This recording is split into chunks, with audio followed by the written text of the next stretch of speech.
Hello, my name is Kenrick and I'm a senior tech reporter at Forbes. I'm here with Mary D'Onofrio, a partner at Bessemer Venture Partners, and we're here to talk about the Cloud 100 list. So this is our 8th year doing the list in partnership with Bessemer and with Salesforce Ventures, and the list highlights the top 100 privately held cloud computing companies in the world. So in the past, we've had companies like Zoom, Slack, Dropbox, and Snowflake that have gone on to become public companies. And so this year, excited to talk about the top companies that are on that trajectory with you, Mary. Thank you so much. It's a pleasure to be here, and I look forward to diving into the list with you. I guess Mary would love to kind of hear from your end, overview on the list this year and what the highlights are. It's been a pleasure and an honor to work on this list alongside Forbes for the past 6 years, which is how long I've been doing it. There are a few reasons that the 2023 list is so special, and I think it highlights some themes going on in the broader cloud economy. First, it was harder than ever this year for an honoree to make the Cloud 100. The minimum valuation required was around $1.5 billion, and 95% of companies are projected to be centaurs, or $100 million ARR businesses, by the end of 2023, which is remarkable. In that context, there was only one graduate from the 2022 list as well, Figma, which was announced to be acquired by Adobe in a $20 billion acquisition, though that deal is still closing. So to fight onto the list, to earn a spot, was harder than ever. Second, the cloud economy was not immune to the macro pullback. And what you've seen is that this year is the first year ever where the total list value has actually decreased year over year. It's at $654 billion, down 11% versus last year at $738 billion. The macroeconomy has pulled back and cloud multiples have as well. In the public markets, 25 times has gone to 8 times now. And we've seen the private cloud company multiples reduce as well. In the Cloud 100, the average multiple went from 34 times in 2021 to 30 times last year to 26 times this year. And growth rates have reduced from 100% year over year last year to an average of 55%. So what are cloud companies doing in that context? It leads to the third theme, which is that they're focusing on efficiency and profitability. In the public cloud landscape, the average cloud company is free cash flow positive at 7% free cash flow margin.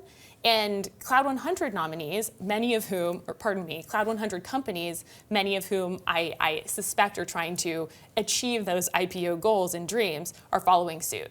25% of the Cloud 100 is projected to be cash flow positive or break even by the end of this year, and 2/3 are projected to be cash flow positive or break even by the end of 2024. And the last theme that I really want to highlight about this year's list is just how much of a standout AI has been.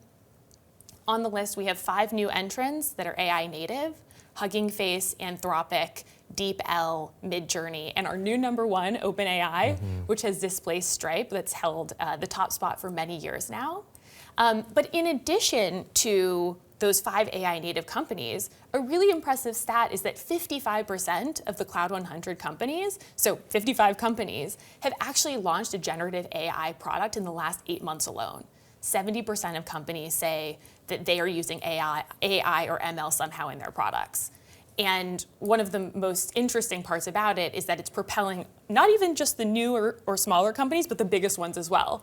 You know, if we look at our top 5, OpenAI is AI native. Databricks recently announced its acquisition of Mosaic ML, and then both Stripe and Canva have recently launched AI-driven products recently as well.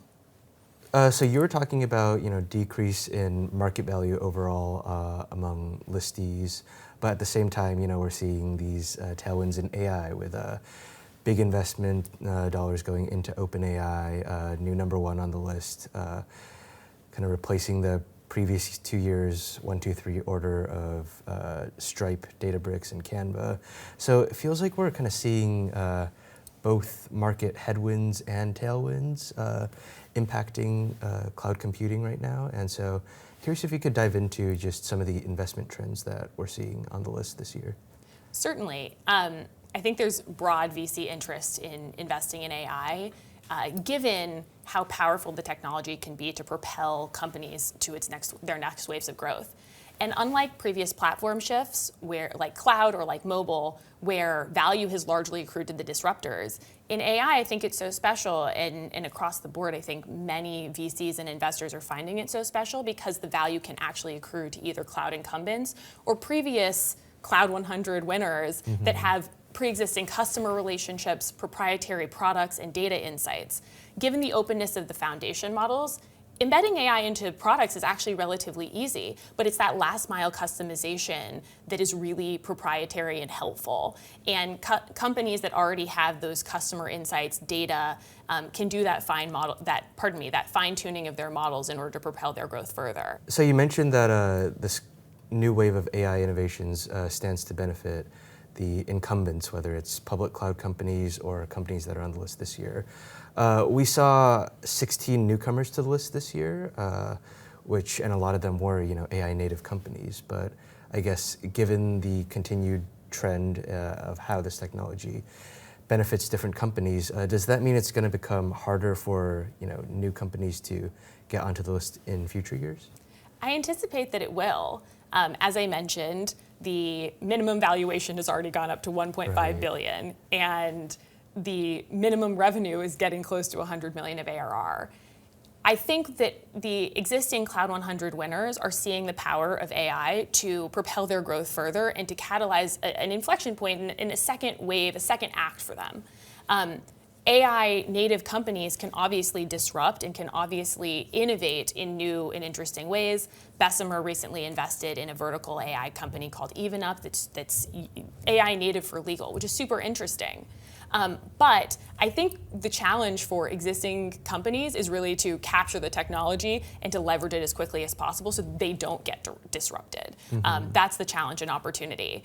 And when we look at the newcomers to the Cloud 100 list, AI definitely represents the subsector with the most value at 36 billion. So this is not to say that there won't be some AI native companies that make the list in the future, but I do think that it will be harder than ever in the future to make the list and to compete with the existing companies that do embrace AI and the tooling so readily. Could you tell us a bit about Bessemer's role in, helping put the list together? Certainly. We've been really fortunate to partner with Forbes and Salesforce Ventures and an all-star panel of public cloud CEOs over the last 8 years to put together the Cloud 100. And that starts with the nomination process. Nominations open in May, and anyone is actually encouraged to nominate a Cloud 100 company, from an investor to a company employee to company PR teams. So long as the company has not gone through an IPO or an M&A event in the past. And alongside the nomination name of the company, we ask for operating data, business objectives, and information on employees. The next step is the review and evaluation process, where Bessemer plays a large role in the heavy lifting around data collation, data aggregation, and making sure that the judges see the full range of data in the most consumable way possible. We also do interviews with investment banks, with other stakeholders, industry insiders, and then the nominators themselves to make sure that the data being presented is vetted and accurate. Next is the highlight, which is the judging process. We have a panel of public company CEOs, cloud company CEOs, many of whom have actually had their companies on the list previously. Jen Tejada from PagerDuty or Chris Comparato from Toast are great examples. And so they know what it's like to build a strong cloud business, what a great cloud business looks like, and then exit it in the future. And they rigorously look through the data and evaluate companies on 4 criteria: market leadership, valuation, operating metrics and performance, and then people and culture. And the result is the Cloud 100 list, which we feel very confident after the rigor of the process is the list of the 100 best private cloud companies in the world. Would love to hear from your point of view, who were some of the big standouts on this year's Cloud 100 list, whether they're newcomers or just high risers. What was it about them that made them stand out like that? So one company to talk about is Wiz, which rose 67 spots, our largest riser, to number 15 on the list. It announced a valuation, a most recent financing that valued it at $10 billion. It also announced that it had reached Centaur status, or 100 million of ARR, in only 18 months. And I think a lot of the cybersecurity trends continue to benefit that company, and it's seen the associated revenue growth. Really remarkable one. Yeah, I'll shout out my colleague Alex Conrad has done a story on Wiz that you guys can find online on our Cloud 100 list package, and also on the cover of our magazine. So it's a really prolific story, and I think he was able to find out from some sources that revenues even crossed 200 million by this point. So really remarkable story that I would encourage everyone to check out. Are there other companies that also really stand out to you? I think the other theme is just the new AI native companies. Yeah. We have 5. And it's the most valuable subsector of newcomers at $36 billion. Companies there include Midjourney, DeepL, Anthropic, Hugging Face, and our new number 1, OpenAI. It's been incredibly powerful and very cool over the past year to see just how large consumer exposure has been to ChatGPT, but then also the enterprise applications, from chatbot design to document understanding and parsing. And I think what you're going to continue to see is the applicability of OpenAI's solution across not only the consumer landscape, but enterprise as well. So we also put out a Cloud 100 Rising Stars list. Could you tell us a little bit about what that is and some of the highlights from that list? Certainly. So in addition to the Cloud 100 itself, we put out a list of 20 rising stars. And these are companies that have raised under 25 million of total capital in their lifetimes. And so they tend to be a little bit smaller than some of the Cloud 100 companies.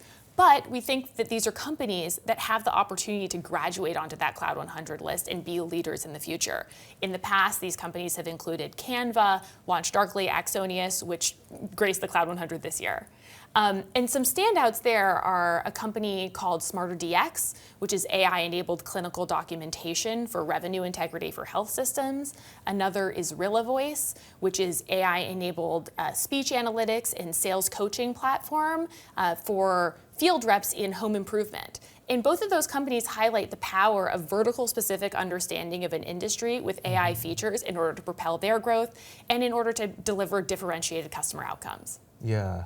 So to your point earlier about just the current wave of AI benefiting these incumbents, for like a rising star company to ultimately make it onto Cloud 100, what is that going to take? And are you starting to see ways that these newer waves of startups are doing things differently as far as the cloud goes versus companies that are currently on the list or graduated from the list? I think it's just time to adoption for new technologies, being innovative and disrupting your space, and then sometimes partnering. You know, we're seeing even some of those rising stars partnering with companies that are on the Cloud 100 to propel their growth and using them as distribution channels for their technologies as well. So I think it's all about growing revenue as the North Star, growing valuation as a result, and hopefully we'll see some of these companies on the Cloud 100 list in the future. So to wrap things up, curious, what are you looking out for with the companies on the Cloud 100 this year and what they're going to be doing in the year ahead and just how cloud is going to evolve in the year ahead? So as an investor, I'm really looking at companies that are taking advantage of the themes we highlighted at the beginning. So from a financial metrics perspective, companies that can grow but can do so efficiently, making sure to balance growth rate with profitability and making sure that the incremental dollar raised and burned is done in an efficient way.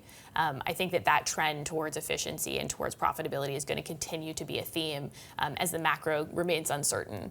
And then those taking advantage of AI capabilities and AI tooling. I think companies that are faster to disruption, faster to acceleration of their technologies using AI are going to be the ones that win.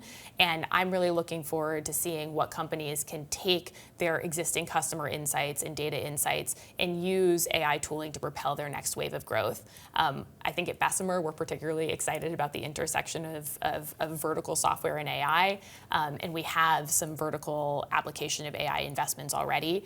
Like a bridge, like EvenUp, which we talked about, and I think we're looking to build a portfolio there as well.